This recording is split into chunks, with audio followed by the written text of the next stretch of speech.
नमस्कार, मैं हूँ कविता उपाध्याय और आप हैं नमामि डिजिटल के साथ। आज हम कृष्णा नगर में आए हैं और यहाँ पर रमेश पंडित जी हमारे साथ में हैं। स्पेशल इनवाइटी हैं कांग्रेस से, साथ ही पूर्व निगम पार्षद भी रहे हैं। बात करेंगे कांग्रेस की, बात करेंगे कृष्णा नगर की समस्याओं की और बात करेंगे नई आबकारी नीति जो आम आदमी पार्टी शराब को लेकर के आई है उस पर बात करेंगे। किस तरह से ग्राफ बढ़ रहा है कांग्रेस का, कृष्णा नगर में पसंद किया जा रहा है रमेश पंडित जी को, इन सब पर चर्चा करेंगे। हैं कि कांग्रेस सोई है, वो सोई नहीं जागी है, बस आपको नज़र खोलने की देर है। बात करेंगे रमेश पंडित जी से। रमेश जी, बहुत बहुत स्वागत है आपका नमामि डिजिटल में। नई आबकारी नीति का विरोध कर रहे हैं, लेकिन इस प्रश्न से पहले मेरा प्रश्न आपके लिए है कि कृष्णा नगर में कैसे जो प्रेजेंट की सरकार है वो कितना काम कर रही है, कितने संतुष्ट हैं जनता यहाँ से, और आप आते हैं तो क्या बदलाव करेंगे? सबसे पहले तो मैं आपको ये बताना चाहूँगा कि चाहे वो दिल्ली में केजरीवाल साहब की सरकार हो या नगर निगम में शासित बीजेपी की सरकार हो, इन दोनों ही सरकारों ने, जहां बीजेपी 15 साल से काबिज है नगर निगम पे, पिछले 7 साल से दिल्ली के अंदर केजरीवाल की सरकार है। और इन दोनों ही ने आज दिल्ली को उस निम्न सत्र पर पहुंचा दिया है जिसको कि शीला दीक्षित जी ने एक खूबसूरत और हरी भरी और पॉल्यूशन मुक्त राजधानी के रूप में स्थापित किया था। और मैं समझता हूं कि जब से ये लोग आए हैं, यहाँ पर कोई भी विकास कार्य मुझे होता हुआ नज़र नहीं आता। आप बाहर जब निकलते हैं तो आप देखेंगे सड़कें, ये जो पिछले, जब मैं कॉरपोरेशन में मेंबर था तब 16 साल पहले मैंने बनाई थी, और उसके बाद आज तक ये सड़कें नहीं बनी। जगह जगह सड़कों पर गड्ढे हैं, सड़कें टूटी पड़ी हैं, जगह जगह नालियों में पानी भरा पड़ा है, बीमारियों की भरमार हुई पड़ी है। और इन बीमारियों के लिए भी इन पार्टियों के कानों पे ना जूं रेंगती है, ना इनकी आंखें खुलती हैं, ना इनको कोई बात सुनाई देती है। आप कोरोना काल को ही उठा के देख लीजिए कि कोरोना काल में किस प्रकार से आप पार्टी और भाजपा जनता की सेवा से नदारद थी, और जबकि कांग्रेस ने पूरे दिल्ली के अंदर आपकी मदद के लिए रसोई के माध्यम से, कांग्रेस की रसोई के माध्यम से जनता की सेवा की थी, चाहे वो प्रवासी हों चाहे वो दिल्ली वासी हों। सबको जहां भोजन उपलब्ध कराया, जहां गरीबों के पास पैसा नहीं था, उनको हर एक प्रकार की वो सुविधा देने का प्रयास किया कि जिसके माध्यम से वो अपना जीवन यापन कर सके। और हमारी इसी लड़ाई को हमने आगे बढ़ते हुए केजरीवाल सरकार से मांग की थी कि 2020 मार्च से लेकर 2022 मार्च तक दिल्ली के अंदर जितने भी गरीबी से लेकर मिडिल क्लास, अपर क्लास, सब स्कूल के बच्चे, चाहे वो प्राइवेट और सरकारी हों, उनकी फीसें माफ़ की जानी चाहिए। क्योंकि आज लोगों का बजट बिगड़ चुका है, उनके आर्थिक स्थिति कमज़ोर हो चुकी है, महंगाई दिन प्रतिदिन बढ़ती जा रही है। पेट्रोल 110 पे पहुंच गया है, डीजल 100 पे पहुंच गया है, गैस का सिलेंडर 400 रुपये से 1000 के ऊपर पहुंच गया है, सरसों का तेल 200 रुपये में पहुंच गया है, और सब्जियाँ, और हम मार्केट में कोई भी चीज़ लेने जाते हैं तो दुगने से तिगने दाम पे मिल रही है। और वहीं केजरीवाल साहब कहते हैं हम बिजली फ्री देते हैं। आप 200 यूनिट तक बिजली फ्री देते हैं, ये तो शीला दीक्षित भी देती थी। लेकिन उन्होंने कॉमर्शियल, चाहे वो दुकान हो, चाहे वो स्कूल हो, चाहे वो अस्पताल हो, या किसी प्रकार की भी व्यापारिक गतिविधियां हों, उनके ऊपर कभी भी कॉमर्शियल रेट नहीं बढ़ाया था। और जबकि जब से आपकी पार्टी आई है, इसने 200 यूनिट फ्री देने के बाद कॉमर्शियल एक्टिविटीज़ के अंदर इतने रेट बढ़ा दिए हैं कि वो 3 से 4 गुना रेट बढ़ गए हैं। जहां 500 रुपये बिल आता था किसी दुकान का, अब 2000 रुपये बिल आता है। और इसका सीधा सीधा असर किसके ऊपर पड़ता है? उपभोक्ता के ऊपर पड़ता है, दुकानदार के ऊपर पड़ता है। क्योंकि जब कोई चीज़ आपको महंगी मिलेगी, जैसे बिजली कमर्शियल महंगी मिल रही है, तो उसके साथ साथ महंगाई भी बढ़ जाती है। और महंगाई जब बढ़ती है तो उपभोक्ता कोई चीज़ खरीदने जाता है तो उसको ज़्यादा दामों पे चीज़ मिलती है। हम इसी प्रकार पानी की बात करते हैं, तो पानी आज इतना गंदा पानी आता है कि उससे हर एक घर में आपको बीमारियों के अलावा कुछ नज़र नहीं आता।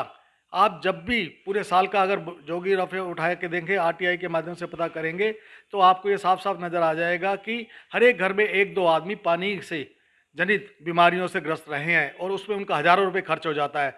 ऐसे फ्री पानी देने का क्या फ़ायदा?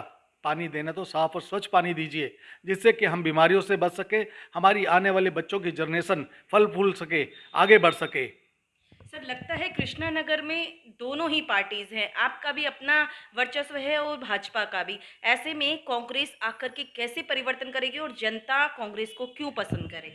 अगर आपको पार्टी टिकट देती है और जनता आपको चुन लेती है, तो किस तरीके से बदलाव की नई डगर आप यहाँ पर क्रिएट करेंगे? देखिए, जहाँ तक चुनाव लड़ने की बात आती है या सेवा करने की बात आती है, तो पहले मैं कहूँगा कि चुनाव का डिसीजन किसको लड़वाना है किसको नहीं लड़वाना, ये पार्टी हाईकमान का डिसीजन है। ठीक है। पार्टी उसी व्यक्ति को टिकट देती है कि जो मेहनत करता है, जो काम करता है और जो जनता के अंदर 24 घंटे उपलब्ध रहता है। तो ये हाईकमान का डिसीजन है, वो किसी को भी टिकट देगी, हम उसके साथ हैं। और मैं उम्मीद करता हूं कि जो भी कांग्रेस का उम्मीदवार होगा यहाँ से, वो निश्चित रूप से चुनाव जीतेगा।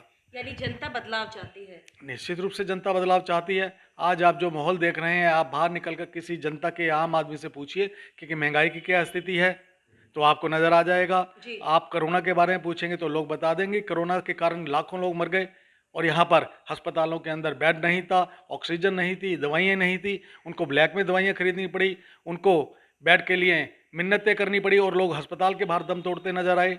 तो जहाँ तक मैं समझता हूँ कि इन परिस्थितियों के अंदर आज लोगों को ये बात अच्छी तरह समझ आ गई है कि कांग्रेस पार्टी एकमात्र ऐसी पार्टी है कि जो जनता के हितों की लड़ाई लड़ती है, जनता के सुख दर्द में खड़ी रहती है, जनता के साथ कदम से कदम मिलाकर चलती है और उनकी समस्याओं का समाधान करने में अगर कोई सक्षम पार्टी है तो कांग्रेस पार्टी है। केजरीवाल जी झूठे वादे तो बहुत करते हैं।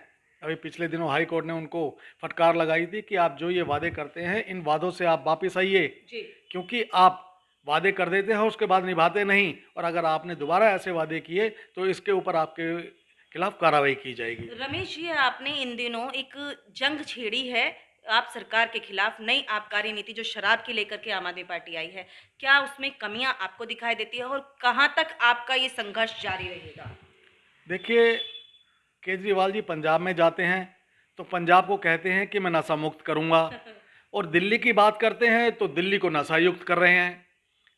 आज वो 849 दुकानें दिल्ली में प्राइवेट कंपनियों के माध्यम से खोलने जा रहे हैं और हर एक वार्ड के अंदर तकरीबन 3 दुकानें वो खोल रहे हैं। तो आप इससे अंदाज़ा लगा जा सकते हैं कि ये कितना बड़ा घोटाला और कितना बड़ा भ्रष्टाचार होने जा रहा है कि केजरीवाल साहब सरकार के माध्यम से जो विभिन्न राज्यों में जाकर चुनाव लड़ना चाहते हैं, उन्होंने इसमें कितना बड़ा पैसा एकत्रित किया होगा, इस बात को आप भली बात समझ सकते हैं। और हम इस आबाकारी नीति का घोर विरोध करते हैं, उसकी निंदा करते हैं और केजरीवाल साहब से ये कहना चाहेंगे कि हमें पीने के लिए साफ पानी दीजिए, ना कि घर घर के अंदर शराब पिलाकर युवाओं को, नई पीढ़ी को आप नशाग्रस्त बनाइए। और आज हम इस लड़ाई को इस तरह से भी लड़ रहे हैं कि हमारे यहाँ इंदिरा पार्क सोम बाजार मेन रोड के ऊपर एक शराब की दुकान खोली जा रही है जो कि रेजिडेंशियल एरिया के अंदर है और उससे 30 मीटर की दूरी पे स्कूल है, 40 मीटर की दूरी पे मंदिर है और पास में ही बिल्कुल उसके 40 मीटर पे पार्क है और उस सड़क से लोग, हजारों लोग आते जाते हैं।